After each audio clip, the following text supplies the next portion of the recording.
नमस्कार, मी सारिका साठवण मराठी रेसिपीमध्ये तुमचं खूप खूप मनापासून स्वागत। तर आज आपण रायगड जिल्ह्यामधील अतिशय प्रसिद्ध पोह्याचे पापड याची रेसिपी आज मी तुमच्याबरोबर शेअर करणार आहे। हे पापड रायगड जिल्ह्यामध्ये अतिशय प्रसिद्ध आहेत। तर बघा, हे कढईसुद्धा कमी पडेल इतके हे पापड फुलतात। अतिशय कुरकुरीत, खुसखुशीत आणि चवीला अप्रतिम असे हे पापड तयार होतात आणि खायला तेवढेच टेस्टीसुद्धा लागतात। चला तर मग वेळ न घालवता आपल्या या पोह्याच्या पापडाच्या रेसिपीला आपण सुरुवात करूया। हे पापडसाठी लागणारे पीठ अजिबात शिजवूनसुद्धा घ्यावं लागत नाही। बघा, इथे आपण कांदे पोहेसाठी जे पोहे वापरतो ते मी 1 वाटी भरून घेतलेले आहेत आणि आता हे पोहे मी स्वच्छ चाळून घेतलेले आहेत आणि गॅसवर एक कढई ठेवलेली आहे। जाडबुडाची कढई ठेवायची आणि याच्यामध्ये हलकेसे हे पोहे गरम करायचे। अजिबात रंग बदलेपर्यंत हे पोहे परतून घ्यायचे नाही, फक्त गरम करून घ्यायचे आणि त्यामुळे ते पटकन लवकर बारीक होतात। बघा, याप्रमाणे रायगड जिल्ह्यामध्ये हे पोह्याचे पापड प्रत्येकाच्या घराघरी हे पापड केले जातात आणि अतिशय मोठ्या प्रमाणात इथे पोह्याच्या पापडांचा बिझनेस देखील केला जातो। खायला अतिशय चवीला भन्नाट हे पापड लागतात। तर अतिशय साधी, सोपी आणि सिंपल रेसिपी आहे आणि विशेष म्हणजे यासाठी लागणारं साहित्यसुद्धा कमीच आहे आणि पीठसुद्धा शिजवून घ्यावं लागत नाही। तर हलकेसे ते हे पोहे छान असे गरम झालेले आहेत, तुम्ही बघू शकता। यातले 1-2 पोहे घेऊन असे दाबून बघायचे। जोपर्यंत त्या पोह्याचं पीठ होत नाही तोपर्यंत समजायचं की हे पोहे छान असे कडक आणि कुरकुरीत झालेले किंवा खुसखुशीत झालेले नाही आहेत। असं दाबलं की पीठ थोडंसं पडतं, म्हणजेच हे पोहे पटकन बारीकसुद्धा होतात। इतपत त्या स्टेजपर्यंत हे पोहे गरम करून घ्यायचे। पोह्यांचा रंग अजिबात बदलला नाही पाहिजे आणि विशेष म्हणजे मंद गॅसवरतीच हे पोहे परतून घ्यायचे। बघा, आता या स्टेजला आपले पोहे छान कुरकुरीत झालेले आहे, पटकन तुटतात, म्हणजेच छान असले कुरकुरीत झालेले आहेत। या स्टेजला मी गॅस बंद केलेला आहे। पोहे आपण एका ताटामध्ये काढून घेऊया। बघा, थंड होऊ देऊया। असे दाबले तरी याचा चुरा होते, म्हणजे पोहे अगदी परफेक्ट भाजले गेले आहेत। येथे एक मिक्सरचं भांडं घेऊया। याच्यामध्ये थोडे हे पोहे करून आपण पीठ दळून घेणार आहे किंवा बारीक पावडर करून घेणार आहे। जर तुम्ही मोठ्या प्रमाणात 1 किलो 2 किलोमध्ये करणार असाल तर गिरणीवरून हे पोहे हलकेसे भाजून दळून आणू शकता। बघा, इथे मी मिक्सरला पोहे बारीक करून घेतलेले, याची पावडर तयार करून घेतलेली आहे। या पद्धतीने जास्त बारीकसुद्धा नाही आणि जास्त मोठीसुद्धा नाही, मध्यम आकाराची पावडर तयार झाली। अगदी बारीक रवा असतो, अगदी सेम तसंच या पद्धतीने हे पोहे बारीक होणं गरजेचं आहे। तर अशा प्रकारे मी सगळे पोहे येथे याच पद्धतीने दळून घेणार आहे। तर आता तुम्हाला जर हे पोहे मोठ्या प्रमाणात 4 किलो 5 किलोमध्ये पोह्याच्या पापड्या करायच्या असतील तर अशाच पद्धतीने हे पोहे हलके भाजून गिरणीवरनं पीठ आणून जेवढं पीठ तुम्ही पापड करणार असाल तेवढंच पीठ भिजवून पापड करू शकता। आता वजनी ग्रॅम सांगायचं म्हटलं तर 150 ग्रॅम हे पोहे आहेत। प्रकारे पोहे मी एका भांड्यामध्ये पीठ दळलेलं होतं ते काढून घेतलेलं आहे। थोडे करून येते सगळं पीठ हे मी दळून घेणार आहे। दळून तयार झालेलं आहे। आता या पिठामध्ये 1 चमचा मिरची पावडर टाकलेली आहे। याला छान असं रंग येण्यासाठी तुम्ही जास्त तुम्हाला तिखट हवं असेल तर तुम्ही मिरची पावडर जास्त तिखट असणारीसुद्धा टाकू शकता। चवीनुसार याच्यामध्ये मीठ घातलेलं आहे आणि विशेष म्हणजे याच्यामध्ये हिंग घालणं खूप गरजेचं आहे, किंवा नाही घातलं तरीसुद्धा चालेल, पण हिंगामुळे या पापडला अतिशय भन्नाट अशी चव येते। यासाठी याच्यामध्ये अर्धा टीस्पून मी पापड खार टाकलेला। तर हे सगळं मिक्स करून घ्यायचं याच्यामध्ये आणि अर्धा चमचा ओवा टाकायचा याच्यामध्ये। यामुळे चवीला हिंग आणि ओवा असल्यामुळे हे पापड चवीला अप्रतिम असे लागतात। छान असं मिक्स करून तयार झालेलं। आता मिक्स करून झालेलं पीठ एका वाटीने मोजून घ्यायचं, एखाद्या भांड्याने किंवा एखाद्या ग्लासने मोजून घेणं खूप गरजेचं आहे, तरच आपली पुढची कृती अजिबात बिघडत नाही। तर 1 वाटी मी घेतलेलं आहे, ते पीठ पूर्ण 1 वाटी भरलेलं आहे। तर आता हे एका भांड्यामध्ये काढूया आणि ज्या वाटीने आपण पीठ मोजून घेतलं होतं तीच वाटी आता आपण पुढच्या कृतीसाठी सुद्धा वापरणार आहे।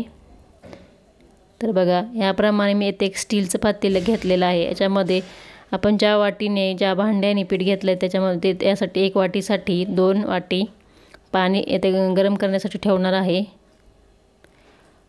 वाटीनं पीठ मोजून घेणं खूप गरजेचं आहे। तर इथं फक्त 2 वाटी मी पाणी पातेल्यात घालून घेतलेलं आहे। आता या पाण्याला छान कडकडीत अशी उकळी फुटू द्यायची किंवा काढून घ्यायची। खळखळून अशी उकळी होणं खूप गरजेचं आहे। बघा, याप्रमाणे, कारण आपण पीठ हे शिजवून घेत नाही। यामुळे आता जे आपण पीठ मिक्स केलं तर त्याच्यामध्ये हे उकळलेलं पाणी घालून घेऊया।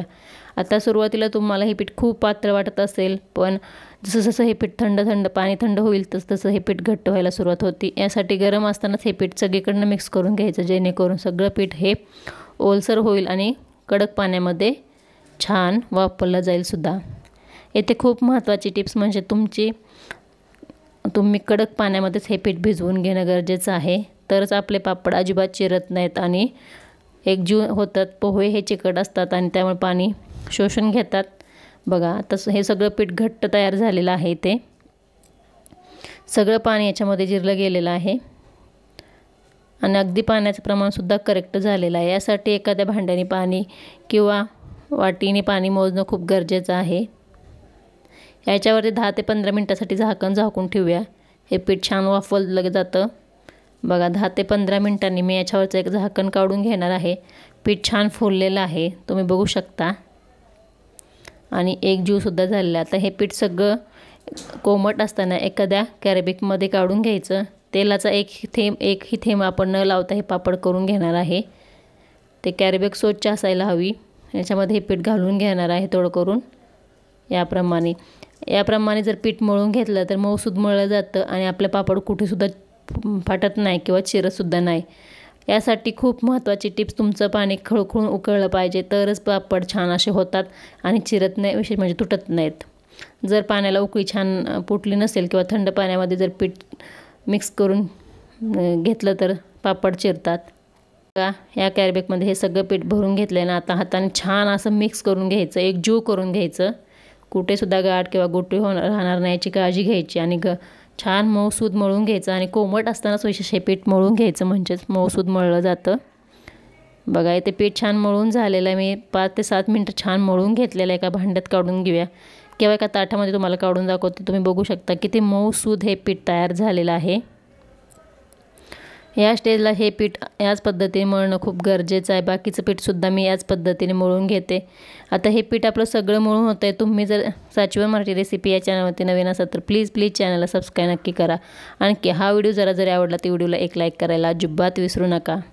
नेहमीच्या वाळवणीच्या रेसिपीमध्ये तुम्ही तेच पदार्थ करण्यापेक्षा यावेळेस पोह्याचे पापड नक्की ट्राय करून बघा। चवीला अप्रतिम लागणारे हे पोह्याचे पापड अगदी झटपट होतात। पीठ शिजवण्याची गरज नाही किंवा पीठ शिजलं आहे की नाही याची सुद्धा भीती किंवा काळजी करायची कारण नाही, कारण आपण हे पीठ फक्त वापरून घेतो आहे।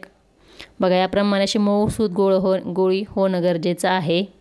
अतिशय मस्त मऊसूद हे गोळी तयार होते। तुम्ही बघू शकता दाबलत राहताना अजिबात चीर पडत नाही, म्हणजे अतिशय परफेक्ट असं आपलं हे पीठ तयार झालेले, कुठेसुद्धा ह्याला चिरा पडत नाहीत। या स्टेजला अशा प्रकारे पीठ छान मळून आणि एकजीव करून तयार करून घेतलेलं आहे। त्यातलं आपल्याला जेवढे पाहिजे तेवढं निम्म काढून घ्यायचं आणि निम्म परत एखाद्या बंद डब्यामध्ये किंवा पातेल्यामध्ये ठेवून द्यायचं।